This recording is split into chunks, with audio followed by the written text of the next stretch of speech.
baguhan ka pa lang sa paglo-low carb at medyo clueless pa tungkol sa mga brands ng mga pagkain or klase ng mga pagkain na pwede nating i-add to cart maliban sa eggs, meat, fish, low carb vegetables at low carb fruit, then para sa'yo tong video na to. Dahil for today, i-share ko sa inyo yung top 10 must-haves ko pagdating sa paglo-low carb. Number 1 sa aking list palagi itong Holy Bagel. Merong dalawang flavor nito, yung original at saka spicy. Yung binibili ko palagi is yung spicy version dahil I love everything na spicy.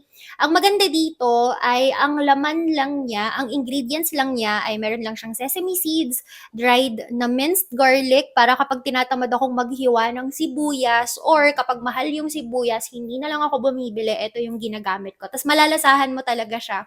Lalo na kung ilalagay mo sa soup, yung gagawa ka lang ng bone broth na hahaluan mo lang ng itlog, tapos lalagyan mo nito, ang sarap na ng lasa. Aside from that, meron din siyang halong dried minced onion, tapos meron siyang chili flakes kasi nga spicy yung binibili ko and sea salt. Napaka-clean po ng ingredient niya. Kaya hindi ko na rin kailangan gumamit ng magic sarap, ng mga iba't iba pang mga pampalasa na merong mga halo ng mga iba't ibang ingredient na hindi natin dapat kinakain araw-araw. So ito yung version ko ng magic sarap pagdating sa paglo-low carb. Ito yung specific brand na binibili ko pero meron pa namang mga iba't ibang klase ng brands. Holy Bagel yung pangalan niya pero yung other names niya pagdating sa mga iba't ibang brand is everything but bagel. So pare-pareho lang yun or halos pare-pareho lang ng ingredient yun. Second, sa low carb must-haves listahan ko ay yung mga, hindi ko alam itatawag dito, pero puto mix, cake mix, mug cake mix, yung mga ganyan. Kung gusto nyong gumawa ng puto or ng cake, tapos meron pang pancake mix na nagamit ko na, hindi naman kailangan na bumili kayo ng ganito kasi pwede naman na kayo na lang mismo yung gumawa. Yung paghahalo-haluin nyo, yung coconut flour, almond flour, yung mga ganon. Kaya lang personally, hindi naman talaga ako araw-araw kumakain ng waffles or ng pancake or ng puto or ng cakes, mga low carb version. Kaya ang ginagawa ko, bumibili na lang ako ng isang sachet na ganito para kapag nag-crave ako, hindi na ako mahihirapan na magtansya-tansya or maghalo-halo ng ingredients. Eto, isang sachet na lang, ihahalo ko lang siya sa itlog, tapos kung ano-anong ingredients, all-purpose cream, kung ano yung mahatak ko sa pantry. Tapos meron na akong low-carb dessert. Pangatlo, sa listahan ng aking low-carb pantry must-haves ang Epsom salt at cream of tartar. And meron din akong Himalayan salt na hindi ko na nakuha. Pero yung tatlong yon. Ngayon ko lang napansin na lahat pala or halos lahat pala ng ipapakita ko sa inyo dito ay galing sa Little Retail PH. Reason is kapag kasi bumibili ako online, kapag meron akong nakita na isang product dun sa isang brand, tapos trusted naman na low carb store, yung isang brand na yon, check ko na lang isa-isa yung mga product nila, tapos dun ko na lang ina-add para isang shipping na lang. Kaya kung makikita ninyo, para siyang commercial or para siyang ad for Little Retail, pero hindi talaga. So wala naman talaga akong pakialam sa kung saang brand or sa saang store ako bibili. Nagkataon lang talaga na lahat ng kailangan ko or lahat ng favorite ko meron sa Little Retail. Kaya parang ganun yung mangyayari. Pero it doesn't matter kung saan kayo bibili ng Epsom salt at saka cream of tartar and Himalayan salt. As long as etong si Epsom salt, food grade dapat ha yung bibilhin ninyo. Kasi merong Epsom salt na ginagamit na panghugas ng paa, pang spa, meron naman yung ginagamit na pang tanim, yung parang fertilizer yata siya, yung ganon. So food grade. So bakit palagi akong meron ng ganitong mga produkto, itong tatlong to? Ito kasi yung ginagamit natin para sa paggawa ng electrolyte drink, para iwas sa keto flu. Kaya very important siya. Kaya palagi akong merong ganito sa bahay. Tapos hindi naman siya mabilis ma-expired. Ito nga ang tagal ko nang binili to pero 2024 pa siya ma-expired. Kaya ayun, palagi akong may stock ng ganito. Ikaapat naman sa aking low carb pantry must-haves, ito na yung pinaka-last na galing sa store nila, ang monk fruit. Favorite ko na sweetener na ginagamit sa lahat ng mga low-carb sweetener na available is yung monk fruit. Kasi si monk fruit, specifically itong golden na monk fruit, yun palagi yung binibili ko. Para lang siyang regular na brown sugar. Tapos, maliliit lang lagi yung binibili ko kasi hindi naman ako maraming maglagay ng sweetener dahil matagal na rin akong naglo-low carb, yung dila ko nag-adjust na sa matamis na lasa. So, minsan, half na teaspoon lang or 1/4 teaspoon is enough na para masatisfy yung sweet cravings ko.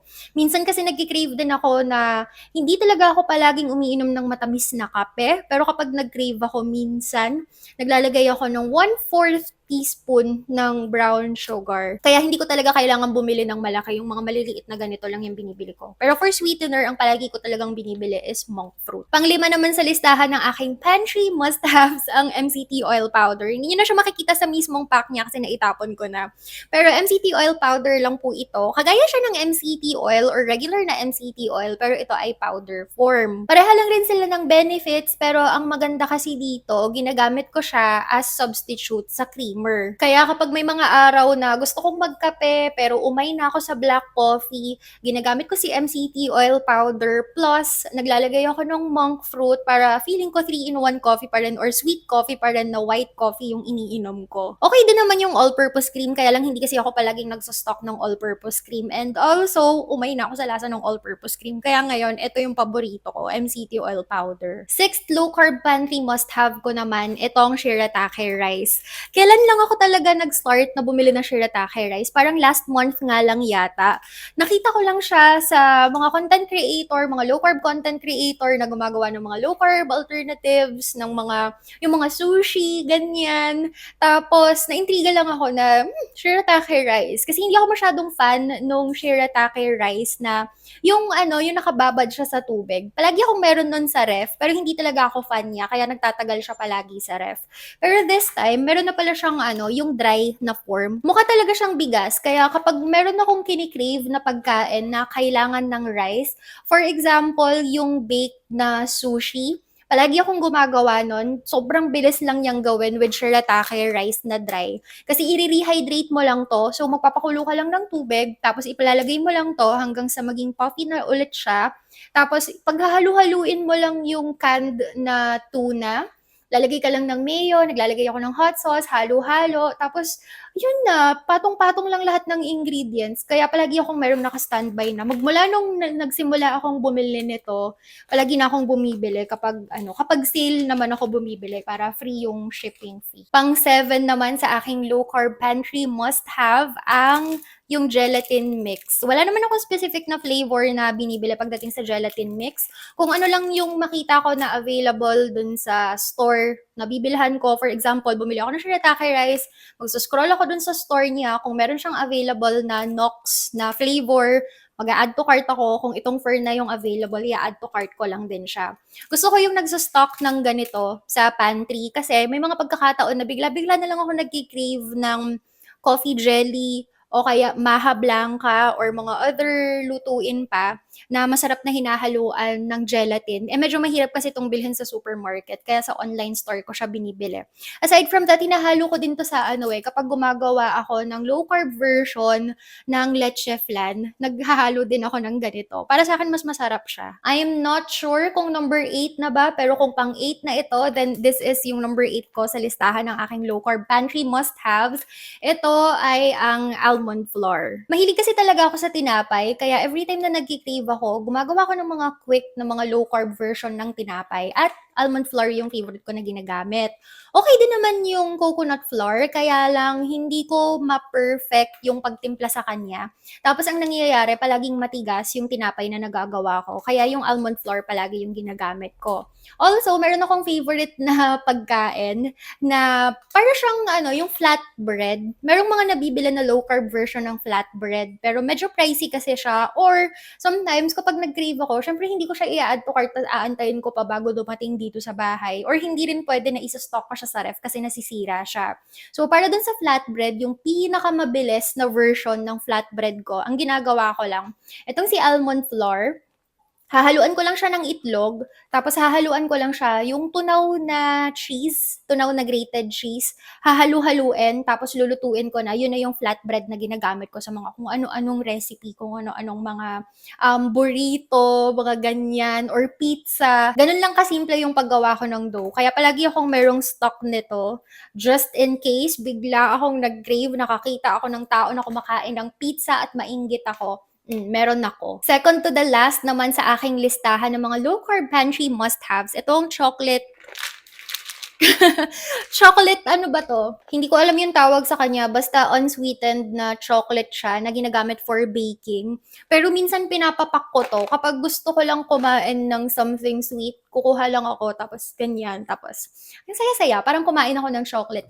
Pero since unsweetened po ito, hindi siya matamis, siyempre medyo mapait siya, pero para sa akin parang masaya ako dun sa ganung lasa, eh. Marami rin kasing pinaggagamitan ito. For example, kapag gumawa ako ng pancakes or ng waffles, nilalagay ko siya sa taas, tapos para merong toppings. Parang alam niyo yung parang chocolate chip cookie, pero pancake version, ito yung ginagamit ko. So, pag gusto mong gumawa ng cookies, yan din yung pwede nyong gamitin. Or pwede nyo rin siyang tunawin, tapos haluan ng coconut oil, haluan ng monk fruit or ng sweetener, tapos kapag tumigas yun, meron na kayong chocolate bar. Kaya palagi akong merong ganito sa ref. If in case naman na nag-crave ako ng something sweet na drink, yung mga chocolate milkshake, kukuha lang ako ng cocoa powder, tapos naglalagay din ako ng ganito para sa toppings. Favorite ko rin siya na ginagamit na toppings kapag gumagawa ako ng pancake or ng cake or ng ice cream, kaya palagi akong merong ganito sa ref. Pero nagtatagal siya, yung isang ganito kadami, umaabot to ng 6 months. Tapos, pang last naman sa listahan ng aking pantry must have ang sparkling water. Wala namang specific na brand ako na prefer, basta kung ano lang yung pinakamura, yun lang yung palagi kong binibili. Pero teka muna, hindi naman to pantry must have kasi nakalagay naman ito sa ref. Pero nagsa-stock kasi ako ng ganito, kaya yung mga hindi kasya sa ref, ayan, nilalagay namin sa labas, tapos palit-palit lang. Kung yung iba, di ba nakakapanood ba kayo ng mga ano, yung nagre-refill ng ano nila, mga ref nila. Tapos ang daming mga soft drinks, ang daming juice na laman yung ref. Ako, ang dream ko, ang goal ko is one day, bubuksan ko yung ref ko, tapos ang daming mga sparkling water. Kasi yun yung version ko ng soft drinks. Tapos meron namang mga times na nagki-crave ako ng something na sweet. Tapos yung may bubbles-bubbles din, yung parang minsan kasi talaga nagki-crave ako ng soft drinks, ganyan. So ang ginagawa ko, si sparkling water, nilalagyan ko ng lemon at saka ng lime, tapos ng sweetener, tapos ayun, lasang Sprite po yun. Minsan naman, gumagamit ako nitong ano, yung effervescent na tablet. Juju naman yung ginagamit ko. Sugar-free kasi ito, kaya pwede siya sa keto or pwede siya sa low carb. Kaya hindi talaga ako masyadong naghahanap ng soft drinks. If in case man na mag-crave ako for soft drinks, yun lang talaga.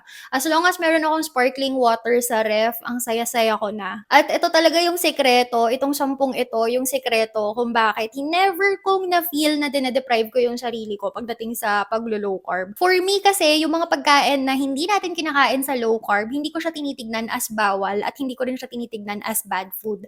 Ang tingin ko sa kanila, yun lang yung mga pagkain na hindi ko lang prefer na kainin. Kasi alam ko na after ko silang kainin, sasama yung pakiramdam ko.